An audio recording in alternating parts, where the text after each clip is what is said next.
Bien, pues buenos días. Lo primero de todo, obviamente, es presentarme. Me llamo Ignacio Fernández Larrea y soy miembro del Colegio de Abogados de Madrid. Y precisamente a petición del colegio, concretamente del turno de oficio, se me ha pedido que haga una exposición a lo largo de más o menos una hora sobre una materia que yo considero trascendente y de actualidad. Es verdad que en estas circunstancias pocas son las materias que no son de actualidad, ¿no? Dentro de las circunstancias tan excepcionales que nos ha tocado vivir.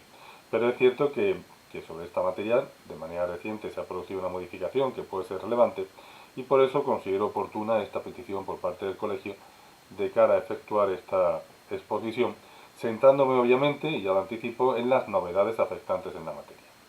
Vamos a hablar sobre el acuerdo extrajudicial de pagos y la famosa segunda oportunidad, centrándome, como ya digo, en las modificaciones o novedades que han venido derivadas de toda esa regulación normativa asociada al desgraciado fenómeno del COVID-19.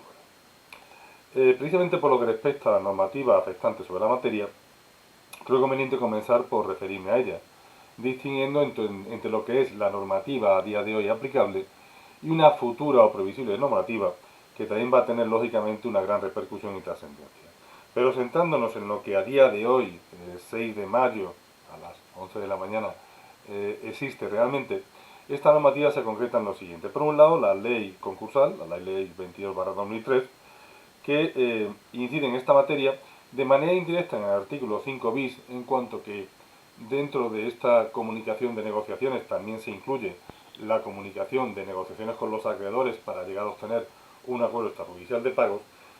Fundamentalmente la regulación propia y específica del acuerdo extrajudicial de pagos contenida en los artículos 231 a 242 bis y también con carácter esencial, como no, el artículo 178 bis en cuanto que viene a regular uno de los, no nos engañemos, objetivos fundamentales de este sistema de acuerdo extrajudicial de pagos, como es el de finalmente, en caso de fracaso, poder llegar a alcanzar el beneficio de exoneración del pasivo insatisfecho, que ya empieza a conocerse como tantas otras cosas por su acrónimo, BEPI. Pues bien, este BEPI, este beneficio de exoneración del pasivo insatisfecho, se convierte o se configura en muchas ocasiones como el verdadero objetivo a perseguir. Y su regulación se contiene, como digo, de manera básica y esencial, en el artículo 178 bis de esta ley concursal.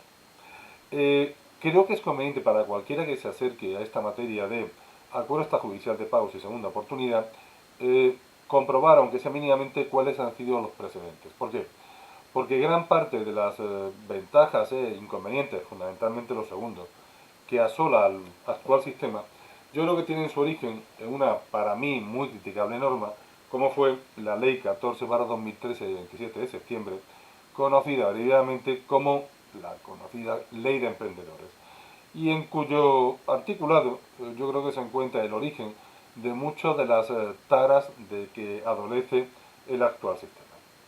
Bien, hay que tener en cuenta, obviamente, como no, la normativa básicamente asociada a lo que se conoce como segunda oportunidad, el Real Decreto Ley 1/2015 de 27 de febrero y la ley posterior convalidatoria, la Ley 25/2015 de 28 de julio, que fueron las que esencialmente vinieron a configurar lo que hoy conocemos como régimen de segunda oportunidad. Desde el punto de vista de la más reciente actualidad normativa, hay que tener en cuenta, como no, el Real Decreto Ley 16/2020 de 28 de abril de medidas procesales y organizativas para hacer frente al COVID-19 en el ámbito de la Administración de Justicia y que por lo que respecta a la materia que nos ocupa y como enseguida veremos, establece tres prerrogativas fundamentales. Por un lado, una preferencia procedimental, que examinaremos obviamente.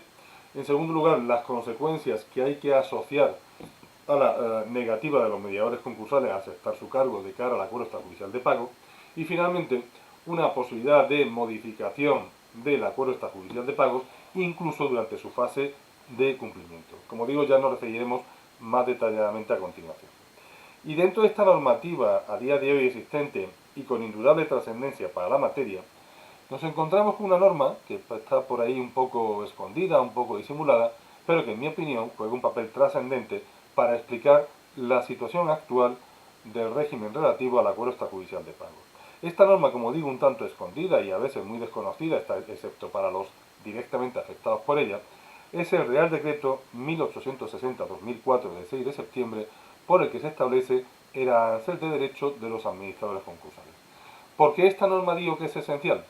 Pues porque en mi opinión el principal problema o las principales fallas del sistema del acuerdo extrajudicial de pagos vienen asociados a una cuestión retributiva en la que tiene incidencia este Real Decreto, y que no es otra que la retribución que finalmente va a poder percibir el mediador concursal como consecuencia de su participación inicial en el expediente del acuerdo extrajudicial de pagos y posterior concurso consecutivo. Básicamente, con independencia de otros problemas, pero básicamente el eje en torno al cual pivota, en mi opinión, por supuesto, opinión personal, la verdadera problemática del acuerdo extrajudicial de pagos, este eje no es otro que la retribución asociada al desempeño de las funciones llevadas a cabo por el mediador concursal, que posteriormente, como luego veremos, puede pasar a convertirse en la mayor parte de los casos en administrador concursal dentro del concurso consecutivo. Bien, esto sería lo que es la normativa a día de hoy ya existente, publicada en el BOE y plenamente en vigor. Como normativa futura, nos encontramos ya con algo que sí, aún no estando todavía publicado en el BOE, sí tiene ciertos visos de realidad. Me estoy refiriendo al texto refundido de la ley concursal. Texto refundido que emanó de una decisión inicial, de una propuesta de la Comisión General de Codificación del 6 de marzo de 2017, y que dio lugar a que mediante el acuerdo del Consejo de Ministros de 24 de marzo de 2020, es decir, en plena ya situación asociada a la crisis, porque así hay que llamarla, crisis del COVID-19, este Consejo de Ministros, como digo, del 24 de marzo, solicitó a la Comisión Permanente del Consejo de Estado un dictamen urgente respecto a este texto refundido de la ley concursal de cara a poder aprobarlo vía Real Decreto Legislativo. Pues bien, esto es lo que se ha producido en el Consejo de Ministros de ayer mismo, 5 de mayo de 2020, que ha procedido a la aprobación del Real Decreto Legislativo que configurará el texto refundido de la ley concursal y que obviamente tendrá incidencia en la materia que nos ocupa. Desgraciadamente, al menos a día de hoy, 6 de mayo, aún no se ha publicado en el BOE el texto de este Real Decreto Legislativo y por tanto únicamente puedo referirme a lo que supuso el último borrador que con ocasión del periodo de información pública se circularizó respecto a este proyecto de texto refundido.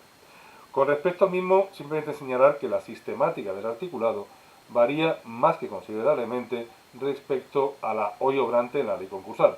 Independientemente de que la labor refundidora tiene una serie de límites que todos conocemos, e independientemente de que en este caso concreto esa labor refundidora se ha sometido a una cierta habilitación excepcional de grado amplio, lo cierto y verdad es que ya simplemente la sistemática de los artículos varía de manera más que considerable. Así, en la actual ley concursal, y como he dicho anteriormente, como cuerpo normativo específicamente dedicado al acuerdo extrajudicial de pagos, existen a día de hoy 12 artículos, como hemos dicho, los artículos 231 y 242. Sin embargo, en la futura normativa, en ese texto refundido de la ley concursal, se dedican nada más y nada menos que 89 artículos, insisto, 89 artículos, concretamente, insisto, en el borrador de que a día de hoy disponemos los artículos 630 a 719. Así que, simplemente, desde el punto de vista sistemático, de ubicación, de ordenación de la materia, el cambio es más que notable. Y obviamente todos los profesionales deberemos irnos acostumbrando de manera rápida, con independencia del periodo de vacatio que va a tener este texto refundido hasta el 1 de septiembre. Como digo, con independencia de ese periodo de vacatio, más nos conviene o más nos vale a los profesionales afectados irnos familiarizando con esta nueva sistemática de los preceptos, con independencia de que también se contienen algunas variaciones que en mi opinión son sustanciales y en las que obviamente no puedo entrar, puesto que a día de hoy únicamente disponemos de un borrador y no parece oportuno hablar de una norma que aún no se ha publicado en el BOE con el carácter de texto definitivo. Y luego también dentro de esta futura normativa aplicable nos encontramos con un elemento o un instrumento normativo que también va a devenir con carácter esencial, como es la Directiva UE 2019/1023 de 20 de junio sobre marcos de reestructuración preventiva y exoneración de deudas. Directiva para la cual el Estado español tiene un periodo de transposición de 2 años y por tanto debería estar transpuesta antes del 20 de junio de 2021 y respecto a la cual, y según la nota emitida por el Consejo de Ministros de ayer, el texto refundido va a operar como un instrumento que teóricamente va a contribuir a facilitar la transposición de esta directiva, que obviamente puede jugar un papel esencial en esta materia de acuerdo extrajudicial de pagos y en general en el de todo lo relativo a la insolvencia de la persona física. Bien, una vez estudiado o una vez simplemente planteada la normativa, tanto la aplicable como la de aplicación futura e inmediata, vamos a proceder a entrar ya un poco en materia. Bien, ¿cuál podría ser un esquema de estructura actual tal y como reflejo en la presentación que supongo que las habrán hecho llegar? Todo parte de una necesidad de refinanciación o reestructuración que puede abordarse bien a través de acuerdos particulares, porque los acuerdos atípicos son tan igualmente válidos como los sometidos a la regulación específica de la disposición adicional cuarta o del artículo 71b de la ley concursal, es decir, se trata de acuerdos de refinanciación que no tienen por qué adaptarse o someterse a la regulación formal de los tasados en la ley concursal, con independencia de que obviamente eso repercute en sus efectos. Pero conviene quedar claro que un acuerdo de refinanciación sin sujeción a sus requisitos formales es enteramente válido y eficaz. Bien, partiendo de esa necesidad de llegar a un acuerdo, el cauce habitual es, sobre todo si estamos en una situación de insolvencia inminente, efectuar la famosa comunicación del artículo 5 bis.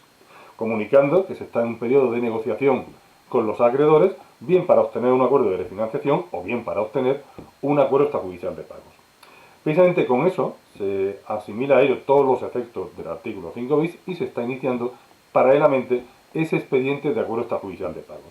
Si el acuerdo extrajudicial de pagos culmina con éxito, pues a partir de ahí se produce su desarrollo y cumplimiento. En caso contrario, se acude a la figura del concurso consecutivo, donde básicamente se tenderá a obtener fundamentalmente el famoso BEPI, el beneficio de exoneración del pasivo insatisfecho. Esto sería básicamente lo que sería la estructura normal de cómo se llega al acuerdo extrajudicial de pagos y luego la consecuencia o la salida de ese acuerdo extrajudicial.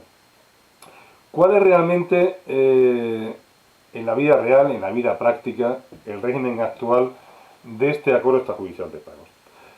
Partiendo de lo que se pretendía alcanzar, ¿qué es lo que realmente se ha alcanzado?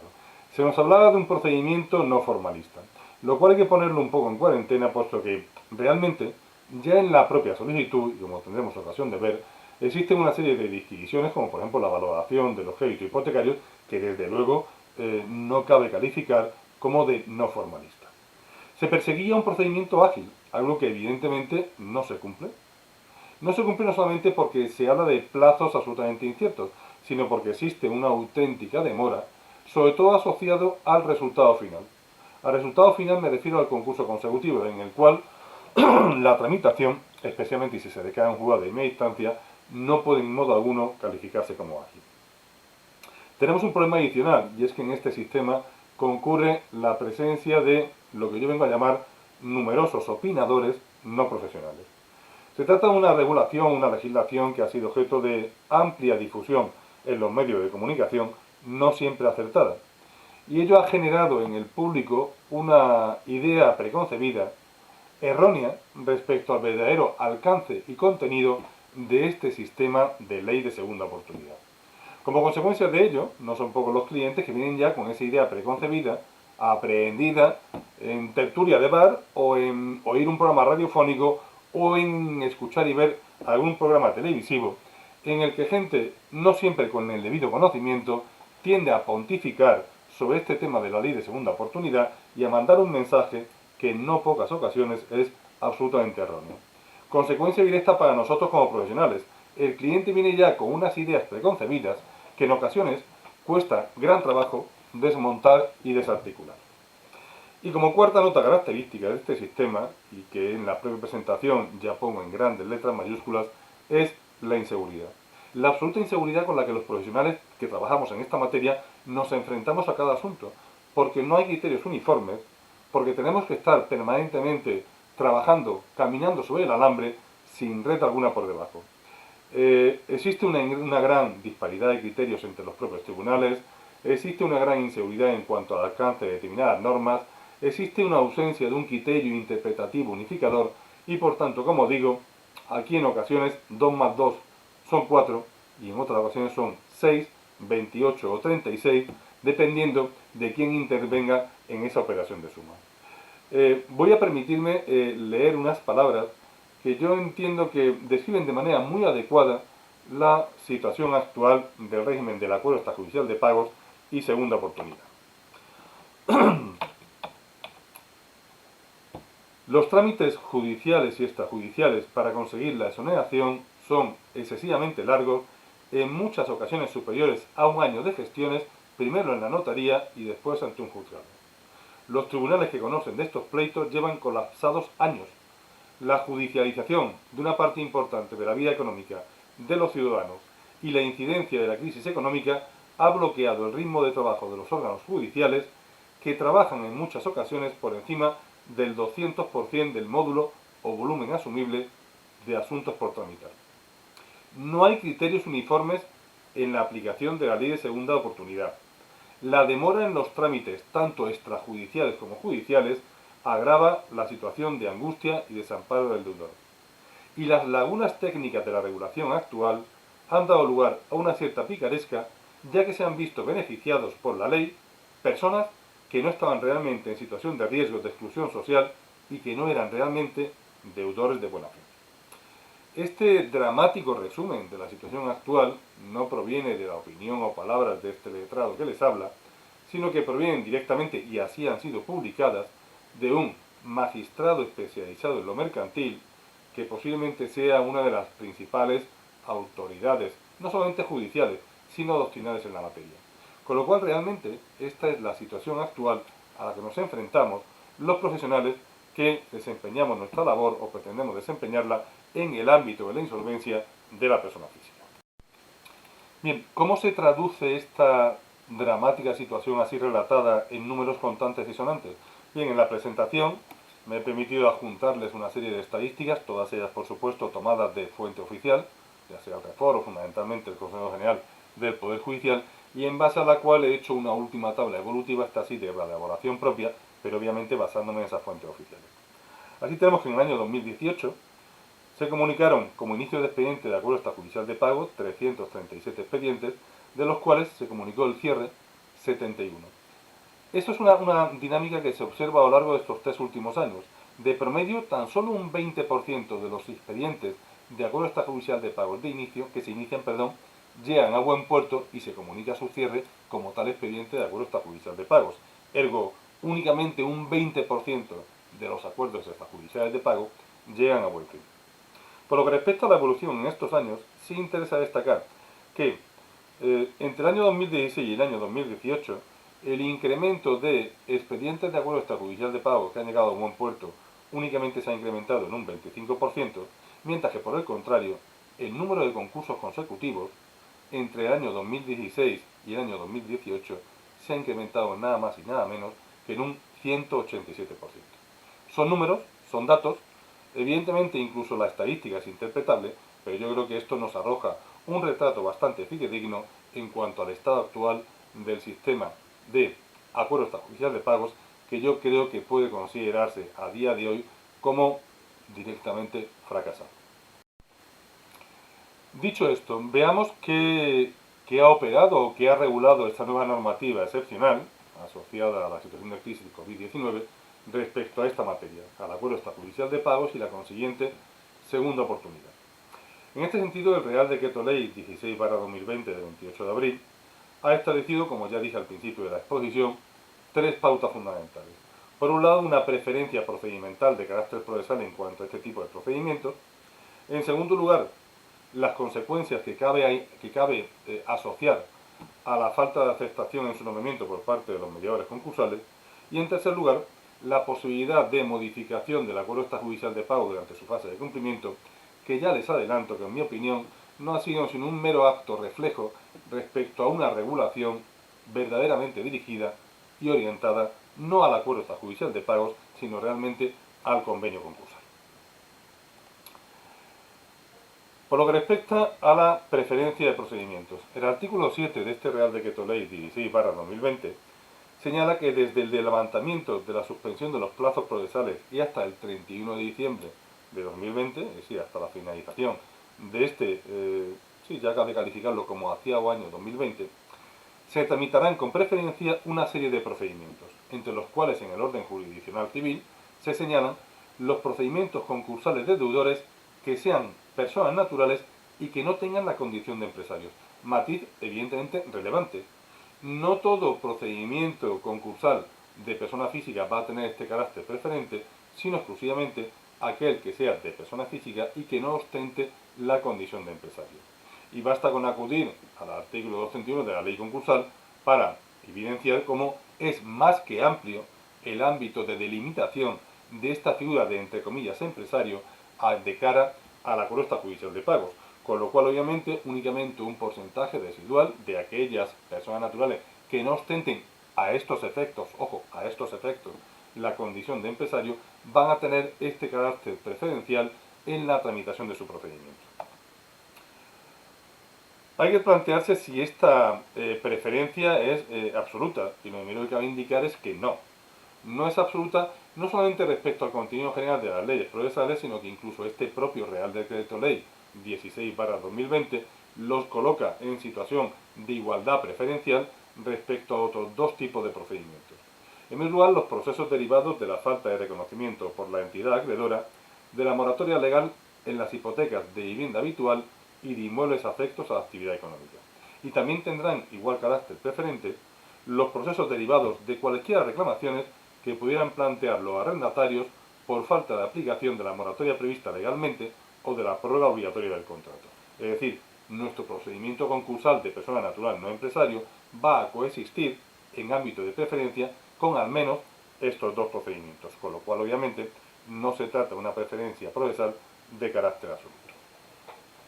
Precisamente hay que plantearse en este caso, ya que estamos hablando de preferencia procedimental, la competencia en qué juzgado, en qué órgano judicial recae la competencia de este procedimiento. Insisto, estamos hablando de procedimiento concursal de persona natural no empresario. Y en este sentido la competencia no corresponde al órgano judicial por naturaleza asociado a la insolvencia como es el juzgado de lo mercantil, sino que en este caso concreto la competencia le corresponde a los juzgados de primera instancia. ¿Por qué? Porque la Ley Orgánica 7/2015 de 21 de julio introdujo en la Ley Orgánica del Poder Judicial, ley orgánica, y por ahora y lo dejo, un nuevo artículo 84.6 en el que se establecía que los juzgados de primera instancia conocerían de los concursos de persona natural que no sea empresario en los términos previstos en su ley reguladora. Con lo cual, desde ese momento, de esa modificación llevada a cabo por la ley, insisto, 7/2015, ley orgánica, pasó a atribuirse a la competencia de los juzgados de primera instancia de tipo de concursos. ¿Algún tipo de explicación en el preámbulo de la ley? Ninguno. Todos podemos pensar en la posible situación, o real situación, para que engañarnos, de colapso de los juzgados del mercantil para intentar descargarlos un poco, derivando estos concursos de persona natural no empresario a los juzgados de primera instancia. Pero lo cierto es que en el preámbulo de esta ley orgánica, no se contiene la más mínima mención al fundamento, motivación o finalidad de esta subtracción competencial de los juzgados de lo mercantil en pro de los juzgados de primera instancia. Hasta el día de hoy, y según experiencia personal, obviamente en la que transmito, yo creo que el resultado no ha sido afortunado.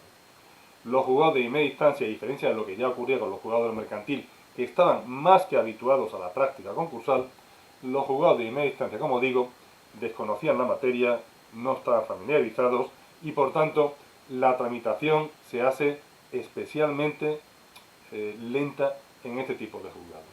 Evidentemente esto no supone una crítica directa al juzgado, se trata simplemente de la natural consecuencia de tener que asumir procedimientos complejos, ojo, porque el procedimiento concursal es un procedimiento especialmente complejo, pues como digo es la consecuencia de asumir unos procedimientos especialmente complejos respecto a los cuales no se tenía ningún tipo de experiencia previa. La consecuencia no podía ser otra que una dificultad en la tramitación y una lentitud en la llevanza de estos procedimientos concursales. Bien, el segundo aspecto esencial y claramente más trascendente sobre el que se ha ocupado el Real Decreto Ley 16/2020 es el relativo a las consecuencias que cabe asociar a la falta de aceptación del cargo por parte de los mediadores concursales designados para la tramitación del expediente de la cuesta judicial de pagos. Aquí me van a permitir que haga una referencia al antecedente del actual Real Decreto Legislativo, es decir, al borrador del proyecto de Real Decreto Legislativo que con bastante profusión fue circularizado entre distintos profesionales. Porque yo creo que es conveniente ver qué es lo que realmente se pretendía inicialmente y en qué acabó finalmente todo esto con ocasión de la publicación del texto definitivo en base al acuerdo previo del Consejo de Ministros. ¿Qué venía a decir a este respecto? Perdón, el, insisto, borrador del proyecto de ley, pero amplísimamente circularizado hasta el día de su aprobación. Pues el artículo 16 de este borrador del Real Decreto Ley llevaba por título el de agilización de la tramitación del acuerdo extrajudicial de pagos y contenía el siguiente texto. Hasta el 31 de diciembre de 2020, el mediador concursal que fuera designado para intervenir en un acuerdo extrajudicial de pagos deberá aceptar el nombramiento, salvo justa causa, que deberá ser apreciada por la autoridad que le hubiere nombrado y bajo su responsabilidad. El mediador concursal que, sin justa causa, no aceptara el nombramiento, no podrá ser designado ni mediador ni administrador concursal por un plazo de 3 años en la provincia en la que radique la notaría o el registro que lo hubiere designado.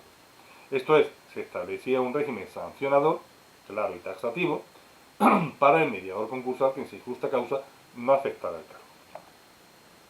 Por lo que respecta al ámbito temporal, se establecía una fecha tope de este régimen sancionador. Era hasta el 31 de diciembre del año 2020. Y si el mediador concursal no aceptaba, no mediando justa causa, por así decirlo en frase un tanto futbolística asociada al instrumento arbitral, o al ente arbitral, se le ponía en la nevera. Es decir, se le establecía que durante un periodo de 3 años no podría volver a ser designado ni como mediador concursal, ni, lo que podía tener seguramente más trascendencia, tampoco como administrador concursal. ¿En qué ámbito territorial? En el ámbito territorial propio de la acuerdo extrajudicial de pagos, es decir, el del domicilio del deudor. ¿Este ámbito territorial coincide con el del concurso? No, no coincide con el del concurso, por lo siguiente. No coincide con el del concurso porque, de cara a la delimitación del ámbito territorial del acuerdo extrajudicial de pagos, el artículo 232 tercero alude al domicilio del deudor. Por el contrario, en la ley concursal, a la hora de delimitar el ámbito territorial competencial del concurso, el artículo 10 alude no al domicilio del deudor, sino a el centro de sus intereses principales, aclarando el artículo 10 que ha de entenderse por tal el lugar donde el deudor ejerce de modo habitual y reconocible por terceros la administración de tales intereses.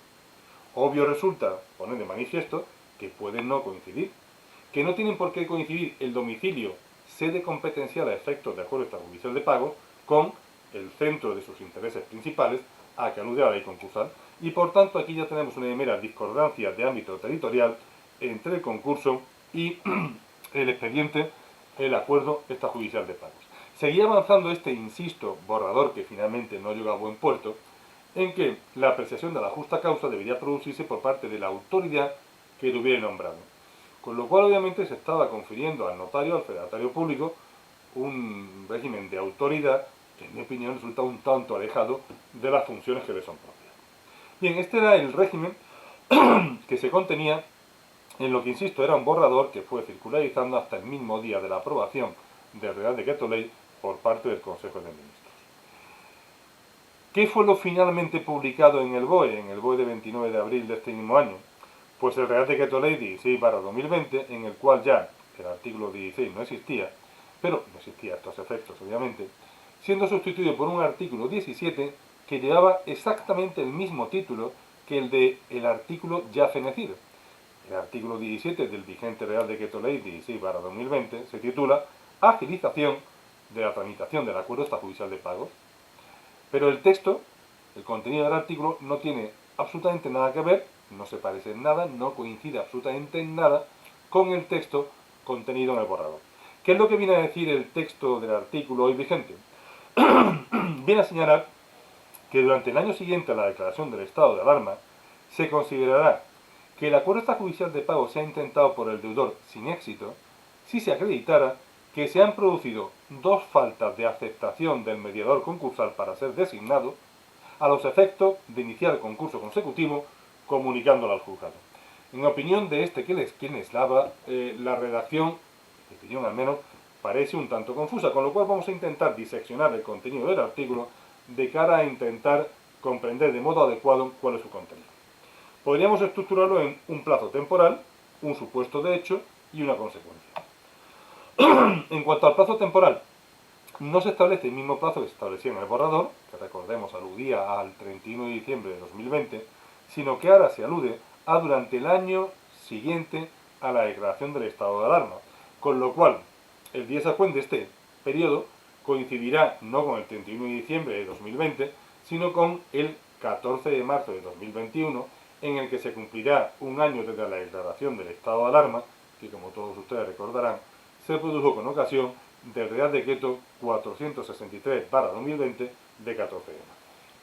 Por lo que respecta al supuesto de hecho que viene a enjuiciarse, el artículo alude a dos faltas de aceptación del mediador concursal para ser designado, lo cual en principio, y con una interpretación un tanto gramatical o sistemática o semántica de nuestro querido idioma español, parecería aludir a dos negativas efectuadas por un único, singular, mediador concursal, cuestión que no creo que sea lo que pretende la norma. Por tanto, traduciendo un poco esa literalidad de la norma, yo lo que considero que viene a reducir o viene a aludir es a que se produzca perdón, la negativa de dos mediadores concursales a ser designados. Es decir, se produzca el intento de una designación por un mediador concursal que diga que no, se produzca un segundo intento de otro mediador concursal que también diga que no, y por tanto no es que estemos ante dos faltas de aceptación del mediador concursal, sino más bien ante la negativa de al menos dos mediadores concursales a ser designados. Eso es lo que entiendo realmente que es el supuesto de hecho y que entiendo también que no se acomoda de manera muy concreta a la redacción del precepto.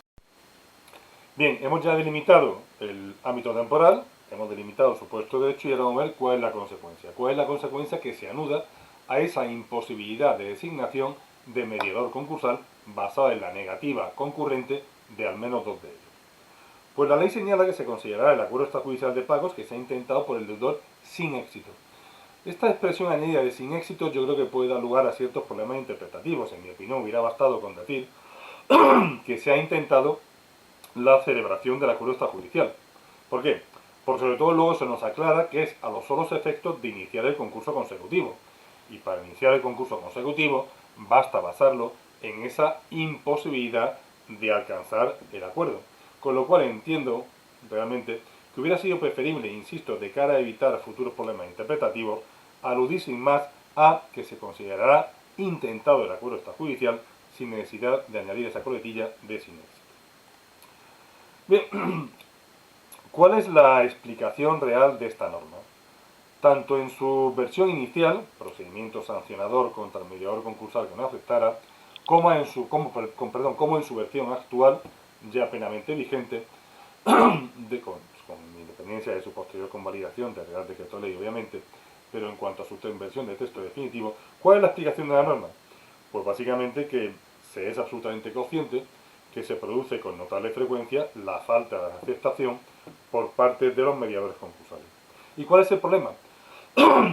Que no hay una interpretación uniforme, no hay un criterio único respecto a qué consecuencia hay que anudar a esa falta de aceptación por los mediadores concursales que implican imposibilidad de llevar a cabo el expediente del acuerdo extrajudicial de pagos. Básicamente la polémica se traducía en delimitar si esa imposibilidad del acuerdo extrajudicial de pagos asociada a la falta de aceptación de los mediadores habilitaba o no al deudor para solicitar el concurso consecutivo que era la vía para poder alcanzar esa modalidad VIP, si me permiten la expresión, del beneficio de exoneración del pasivo insatisfecho que requería como requisito habilitante el haber intentado un acuerdo extrajudicial de pagos.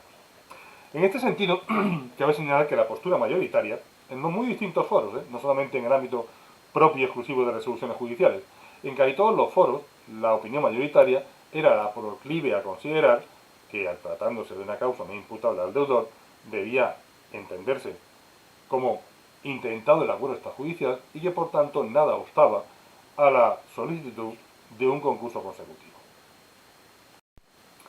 Bien, como digo, esta posición mayoritaria se vino reflejando en distintos foros.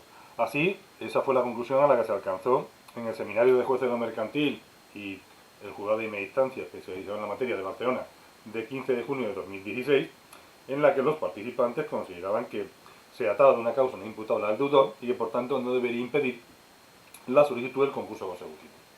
A igual conclusión llegaron o se alcanzó en el Congreso Anual de Jueces Especialistas en Asuntos de lo Mercantil, celebrado en Santander en noviembre de 2016, donde también se puso de manifiesto que era una de las circunstancias no imputables al deudor y que por tanto no debería impedir esa consecución.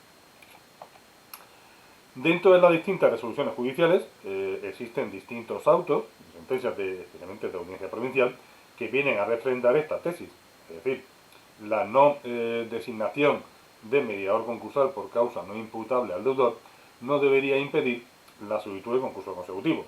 En este sentido ya se manifestaron expresamente la Audiencia Provincial de Lérida, en auto número 31-2019 de 11 de febrero, o la Audiencia Provincial de Valencia, en auto 449-2018 de 25 de julio. Existen también sentencias de audiencia provincial en este mismo sentido, como la de Audiencia Provincial de Barcelona, 27 de diciembre de 2018, o de la Audiencia Provincial de Tarragona, de 8 de noviembre de 2018, que aluden a esta misma argumentación, tratándose de causa no imputable al deudor, sino no aceptación de cargo por ninguno de los mediadores concursales, ha de admitirse el concurso consecutivo solicitado por dicho deudor.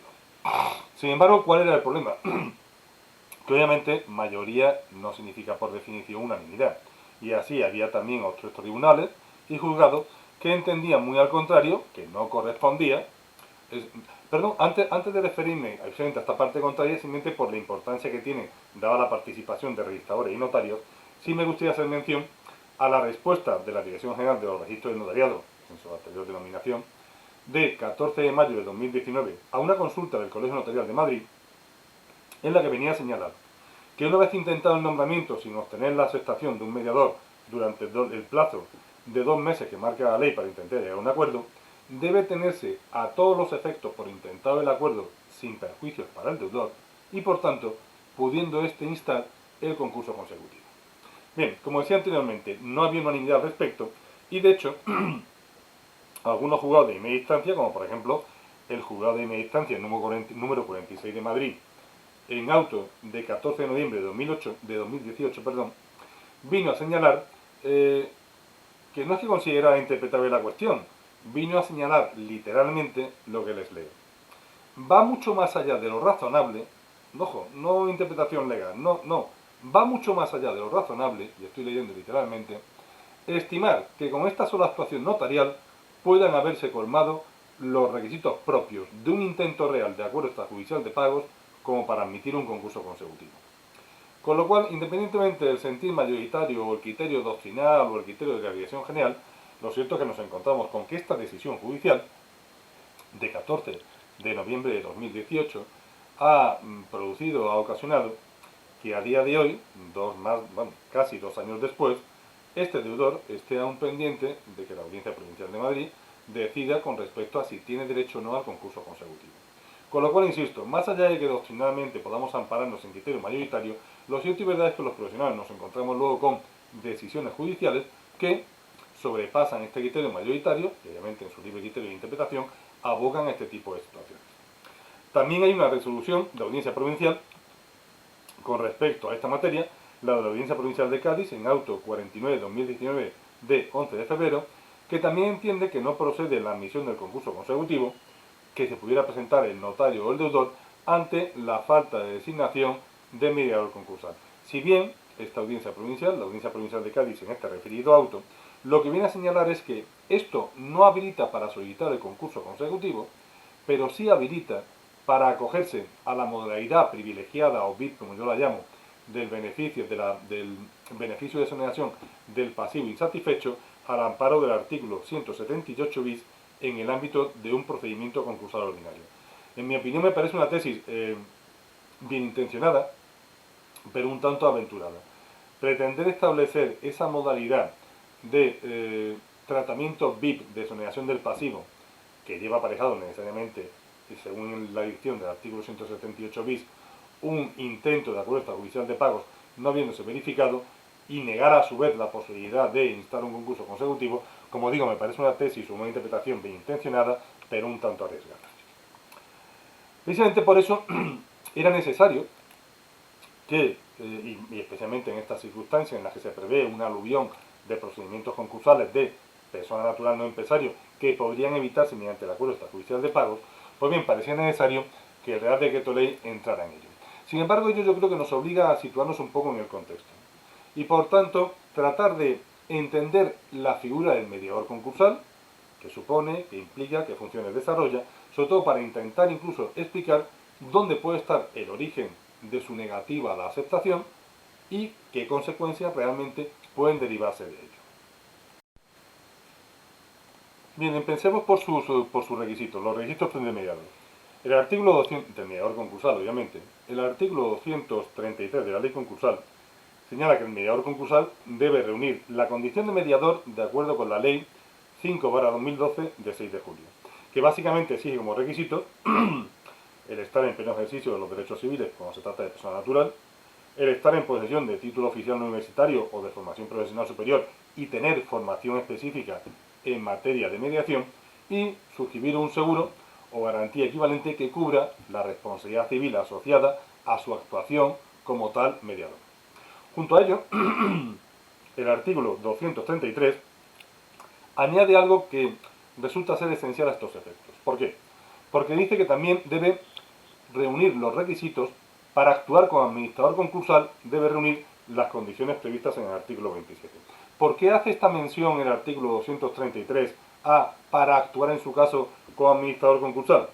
Pues porque el artículo 242.2, regla segunda, al hablar del concurso consecutivo, viene poco menos que a abocar necesariamente a que ese mismo mediador concursal, designado para el acuerdo extrajudicial de pagos, sea posteriormente el administrador concursal. De ahí la necesidad o la conveniencia de exigirle el cumplimiento de los requisitos habilitantes para desempeñar las funciones de administrador concursal. ¿Por qué? Porque este artículo en su literalidad señala que, salvo justa causa, el juez designará administrador del concurso al mediador concursal en el auto de declaración de concurso. Es decir, que salvo que medie justa causa, el juez no es que podrá designar, es que deberá designar, insisto, salvo que medie justa causa, como administrador concursal al propio mediador concursal. Con lo cual, obviamente, parece un poco de perogrullo, o un poco obvio, que ese mediador concursal, que finalmente, salvo justa causa, va a ser designado como administrador concursal, deba reunir los requisitos propios de la administración concursal. Salvo que en interpretación, un tanto en mi opinión surrealista, se entendiera precisamente como justa causa para denegarle la condición de administrador concursal la carencia de los requisitos habilitantes para ser administrador concursal. Básicamente esa es la explicación de que al mediador concursal, en el artículo relativo al acuerdo extrajudicial de pagos, ya se le venga a exigir esos requisitos habilitantes como tal administrador concursal. Aparte de ello, y como requisito, pues también se le exige al mediador concursal que cuente con la dirección electrónica, con los requisitos que para la administración concursal establece el artículo 29.6 y que básicamente se trata de condiciones de seguridad asociadas a esa dirección de correo electrónico que debe ostentar o debe tener el mediador concursal. Por lo que respecta a sus funciones, simplemente limitándome al dictado legal del compendio de funciones que debe desarrollar el mediador concursal y que obviamente en la práctica todos conocemos que se ven sobrepasadas. Pero por centrarnos y limitarnos exclusivamente a la redacción legal de esa pléyade de funciones del mediador concursal, tenemos la siguiente. Comprobar los datos y la documentación aportados por el deudor, pudiendo requerirle su complemento o subsanación o instarle a corregir los errores que pueda haber. Es decir, con independencia del filtro previo que pueda hacer el registrador y fundamentalmente en estos casos el notario, el mediador concursal designado debe coger esa documentación, analizarla y en su caso pedir su subsanación o complemento. Debe igualmente comprobar la existencia y la cuantía de los créditos, cosa que en muchas ocasiones no resulta fácil, lo puedo asegurar, y convocar al deudor y a los acreedores. Debe remitir a los acreedores, con el consentimiento del deudor, una propuesta de acuerdo extrajudicial de pagos sobre los créditos pendientes de pago a la fecha de la solicitud. Debe recibir las propuestas alternativas o propuestas de modificación de los acreedores, y obviamente no solamente recibir, sino analizarlas y examinarlas, y remitirles el plan de pagos y viabilidad final aceptado por el deudor. Debe capitanear y protagonizar la reunión entre el acreedor y sus deudores, que tiene como objetivo la consecución de ese acuerdo. Debe coordinar la protocolización del acuerdo, ya sea en vía notarial o en vía registral. Debe solicitar el concurso consecutivo cuando así corresponda y finalmente, y como ya hemos visto, salvo que medie justa causa que impida ello, debe asumir el papel de administración concursal en el concurso consecutivo. Ojo, me he limitado a leer el contenido literal y formal de las funciones que la ley de manera expresa le atribuye al mediador concursal. Obviamente, en la vida real, en la vida práctica, no resulta descabellado afirmar que estas funciones se ven notoriamente incrementadas. Bien, pues con respecto a estas funciones, vamos a ver cómo se retribuye. Cómo se retribuye al mediador concursal este tipo de funciones. Y para ello hay que atender a los artículos 233 y 242, dos reglas segundas de la ley concursal. Hay que atender a la disposición adicional segunda de la ley 21/2015 y hay que atender al famoso Real Decreto 1860/2004 del 6 de septiembre, regulador del arancel de los administradores concursales. Por lo que respecta a los preceptos relativos a la retribución del mediador que obran en la propia ley concursal. El artículo 233 señala que reglamentariamente se determinarán las reglas para el cálculo de la retribución del mediador concursal que deberá fijarse en su acta de nombramiento. Esta regulación reglamentaria a día de hoy ni está ni se le espera. Lleva durmiendo el sueño de los justos todos estos años sin que haya podido ver la luz. Continúa este artículo 233. En todo caso, la retribución a percibir dependerá del tipo de deudor, de su pasivo y activo y del éxito alcanzado en la mediación. Por su parte, el artículo 242.2, regla segunda, establece una circunstancia de matiz esencial, valga la contradicción, a estos efectos. ¿Por qué? Porque a la vez que dice que, como hemos visto anteriormente, que salvo justa causa, el juez designará administrador del concurso al mediador concursal en el auto de declaración del concurso, añade algo a estos efectos que resulta ser esencial, como es lo siguiente, el cual no podrá percibir por este concepto más retribución que la que le hubiera sido fijada en el expediente mediación extrajudicial. Es decir, que lo que vaya a percibir en su caso el mediador concursal como consecuencia de la llevanza del expediente del acuerdo extrajudicial de pagos con todo ese catálogo de funciones que hemos visto anteriormente, comprenderá también, englobará lo que va a percibir como administrador concursal. Eso por lo que respecta a la regulación directamente obrante en la ley concursal. ¿Qué es lo que viene a ser la ley 21/2015, la famosa ley de segunda oportunidad al respecto? Pues establecer una serie de reglas complementarias en su disposición adicional segunda. Precisamente como el artículo 233 de la ley concursal habilitaba para ello, en cuanto que señalaba, como hemos visto, que la retribución dependerá del tipo del deudor, de su activo y pasivo, etc., pues sobre esta base habilitante, la disposición adicional segunda de la ley 21/2015 vino a señalar lo siguiente. La base de remuneración del mediador concursal se calculará aplicando sobre el activo y el pasivo del deudor, recordemos la prevención del artículo 233, los porcentajes establecidos, ¿dónde? Pues en el anexo del famoso y por mí reiterado Real Decreto 1860/2004 de 6 de septiembre, por el que se establece el arancel de los derechos de los administradores concursales. Es decir, el famoso cuadro, el famoso anexo aplicable a los administradores concursales en cuanto a cómputo de activo y pasivo y que le reflejo en la representación que se habrá puesto a su disposición, es también directamente aplicable por virtud de remisión normativa expresa a los mediadores concursales. Sigue a continuación la disposición adicional segunda de la ley 21/2015 estableciendo una serie de reglas al efecto. Y así señala que si el deudor fuera una persona natural empresario, se aplicará una reducción del 50% sobre la base de remuneración anterior, es decir, sobre el resultado de aplicar ese anexo del Real Decreto. Si el deudor fuera una sociedad, se aplicará una reducción del 30% sobre la base de esa remuneración. Y si se aprobara el acuerdo extrajudicial de pagos, recordemos, un porcentaje de apenas un 20% del total de expedientes, si se alcanzara ese gran éxito, se aplicará una retribución complementaria igual al 0,25, insisto, 0,25 del activo del deudor. Bien, de la aplicación de este conjunto de reglas, ley concursal, ley 21/2015 y anexo del Real Decreto 1860-2004, ¿cuál es el resultado? Pues que evidentemente hay multitud de supuestos en los que el mediador concursal o bien cobra una cantidad ridícula o incluso en algunos supuestos no llega a cobrar cantidad alguna. Y aquí es donde entramos ya en el debate. A este respecto me permito recomendarles un post, que he puesto el enlace en la presentación que se les ha facilitado, de la catedrática de Derecho Civil Matilde Cuena, verdadera experta doctrinal en esta materia aquí en España, y en la que yo creo que ofrece un reflejo muy adecuado de cuál es la situación. ¿Que evidentemente el sistema retributivo para el mediador concursal no funciona? Por supuesto, absolutamente de acuerdo. ¿Que evidentemente también el mediador concursal que se apunta y pertenece a la lista oficial de mediadores concursales es perfecto conocedor de esta circunstancia cuando se incorpora a esa lista? También.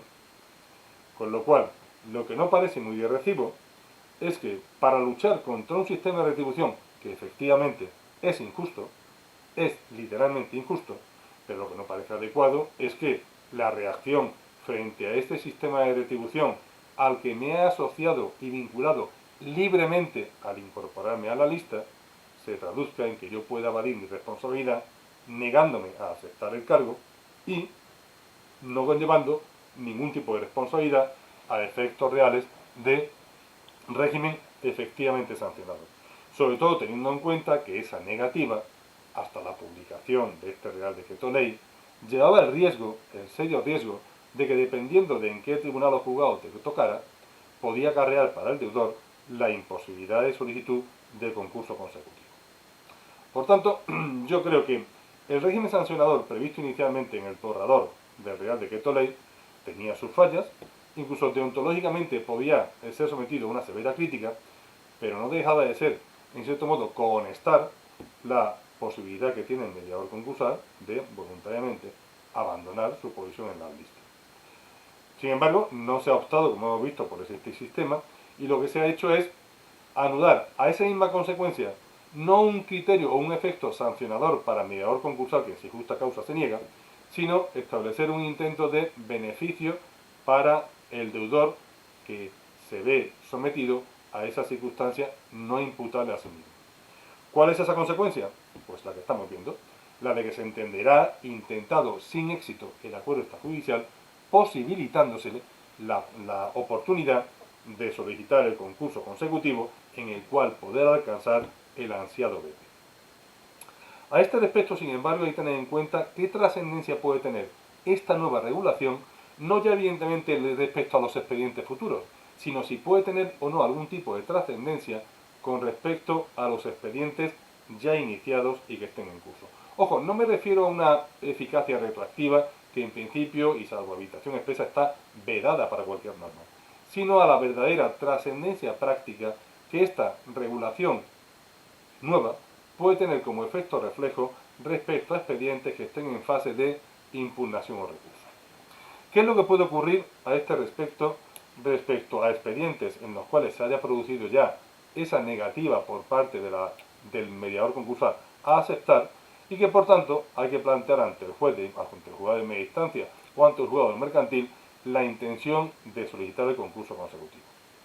En mi opinión, dos pueden ser las alternativas de interpretación por parte de ese juzgado al cual se ha dirigido previamente al Real Decreto Ley la solicitud de concurso consecutivo mediando falta de aceptación por parte de los mediadores concursales.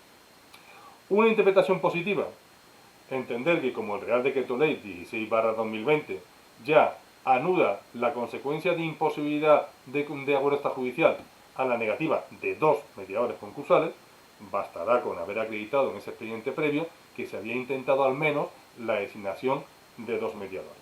Esa es una posible interpretación que evidentemente sería beneficiosa para el tutor. Respecto a la solicitud de concurso consecutivo, puede entenderse que bastaría con la intento de designación de dos mediadores amparándose en la actual redacción de este artículo 17 del Real Decreto Ley 16/2020. Sin embargo, entiendo que también cabe una interpretación contraria, una interpretación absolutamente perjudicial para el deudor. ¿Y qué es la siguiente?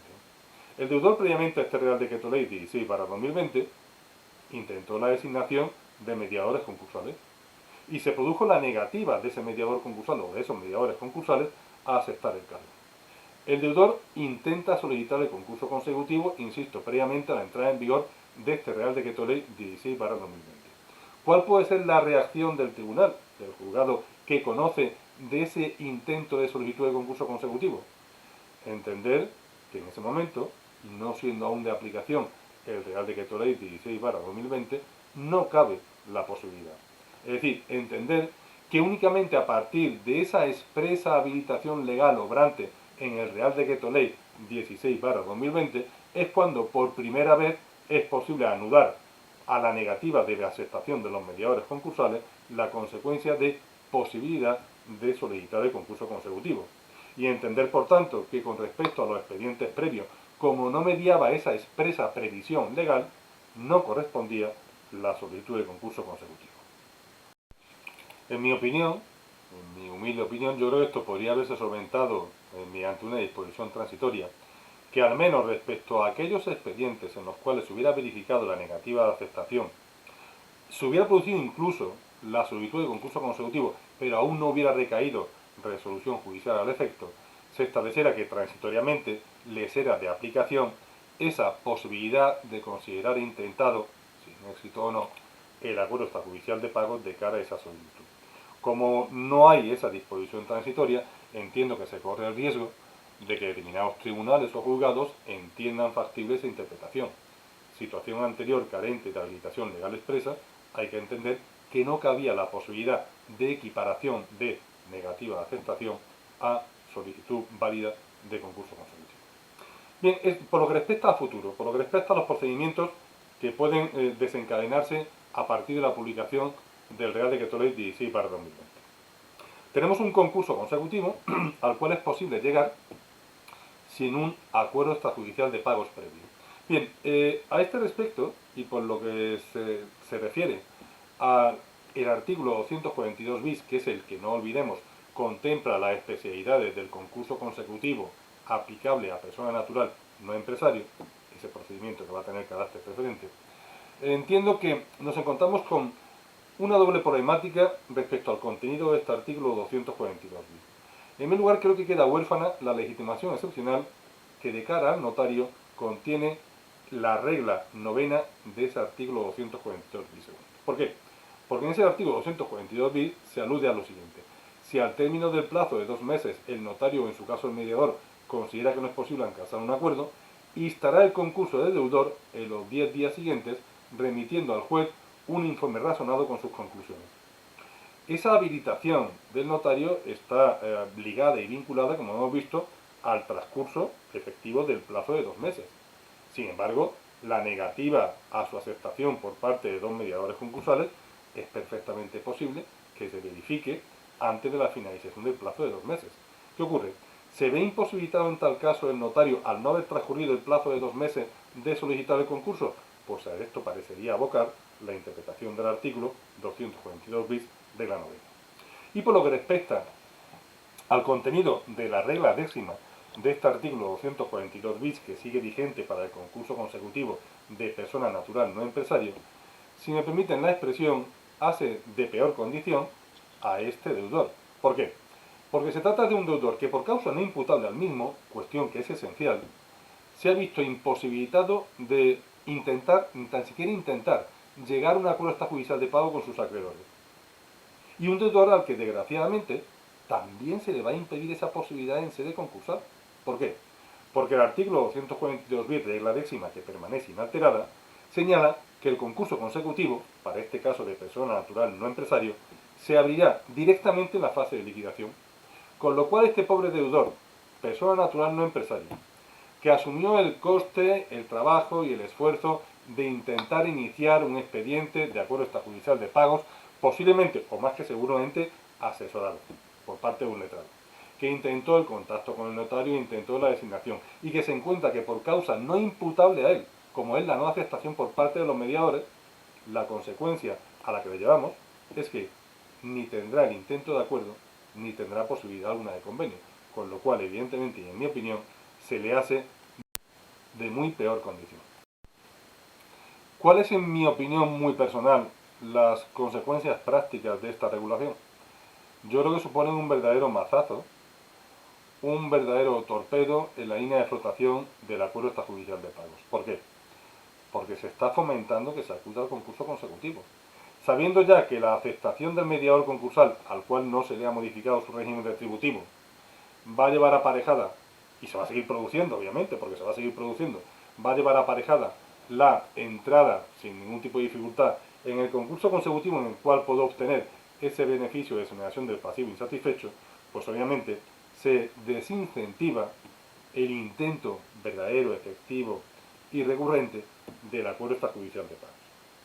Yo creo que se debería haber orientado esa modificación del acuerdo extrajudicial de pago en tocar o modificar aspectos esenciales del mismo, como puede ser, por ejemplo, la sujeción al acuerdo extrajudicial de pagos del crédito público, o como puede ser, por ejemplo, la eliminación que con respecto al régimen de quitas y esperas convierte al acuerdo extrajudicial de pagos en un instrumento de peor condición que el propio convenio concursal. Yo creo que por esa vía de tocar la parte sustantiva del acuerdo extrajudicial de pagos, realmente se podría haber incentivado que ese instrumento se desarrollara. Pero yo creo que desgraciadamente se va a conseguir todo lo contrario. Se va a conseguir que se postergue aún más el acuerdo extrajudicial de pagos, que como vimos únicamente ha alcanzado un porcentaje de éxito del 20%, y que se canalice todo el intento de solución de insolvencia a través del procedimiento del concurso consecutivo, que en el caso de persona natural no empresario desembocará en un procedimiento ante un juzgado de media instancia que estará absolutamente colapsado. Por lo que respecta al beneficio de exoneración del pasivo insatisfecho, les he puesto en la presentación lo que entiendo que es una disección bastante clara en cuanto a los dos regímenes existentes, las consecuencias de cada cual, partiendo de algo que es esencial, el requisito habilitante para alcanzar o para tramitar la exoneración del pasivo insatisfecho por la modalidad que resulta ser más privilegiada y ventajosa, como les detallo, insisto, en la presentación, no es otra que la del intento de acuerdo extrajudicial de pagos. Intento que a día de hoy, y en base al Real Decreto Ley 16/2020, se identifica o se asimila con la negativa de aceptación por parte de los mediadores concursales que habrán permitido de esta forma la solicitud del concurso consecutivo. Como última modificación del Real Decreto Ley 16/2020 en materia de acuerdo extrajudicial de pagos, tenemos el contenido de su artículo 8, que en realidad yo creo que no es sino una manifestación meramente refleja de una norma que realmente está orientada básicamente hacia un instrumento diferente al acuerdo extrajudicial de pagos, como es el convenio concursal. Y de hecho el propio título de este artículo 8 alude a la modificación del convenio concursal sin que el acuerdo extrajudicial de pagos aparezca en el título de este artículo. Básicamente, ¿de qué se trata? Se trata de permitir la figura de lo que algunos profesionales en esta materia veníamos a conocer como el reconvenio, es decir, la posibilidad de modificar el convenio durante su fase de cumplimiento. Y también la posibilidad contenida en el apartado segundo de este artículo 8 de mantener en la nevera las solicitudes de declaración de incumplimiento del convenio, permitiendo al deudor que durante un periodo de 3 meses pueda establecer modificaciones a ese convenio que le permitan eludir las consecuencias de esa declaración de incumplimiento interesadas por su acreedor. Básicamente de eso se trata. El problema es que el apartado tercero de este artículo 8 establece que las mismas reglas, sin diferenciación, sin distinción, sin especificación, serán de aplicación a los acuerdos extrajudiciales de pago. ¿Cuál es el problema? El concepto, la idea general de posibilidad de modificación tras su acuerdo o incluso posibilidad de mantener en la nevera cualquier consecuencia asociada al incumplimiento del acuerdo extrajudicial de pago, este concepto sí es aplicable a este instrumento. Pero obviamente las reglas a las que alude el apartado tercero y que se contienen en los dos apartados precedentes de este artículo 8 no son de directa aplicación al acuerdo extrajudicial de pagos porque se trata de reglas específicamente pensadas para el convenio concursal. Bien, y ya con esto doy por terminada esta exposición en la que espero haber contribuido a aclararles algunos de los aspectos relacionados con la nueva normativa con incidencia en materia de acuerdo extrajudicial de pagos y de segunda oportunidad. No sin antes advertirles que obviamente esta podrá verse condicionada y modificada en función de cuál sea el texto refundido que finalmente vea la luz al amparo del Real Decreto Legislativo aprobado por el Consejo de Ministros de ayer, 5 de mayo de 2020.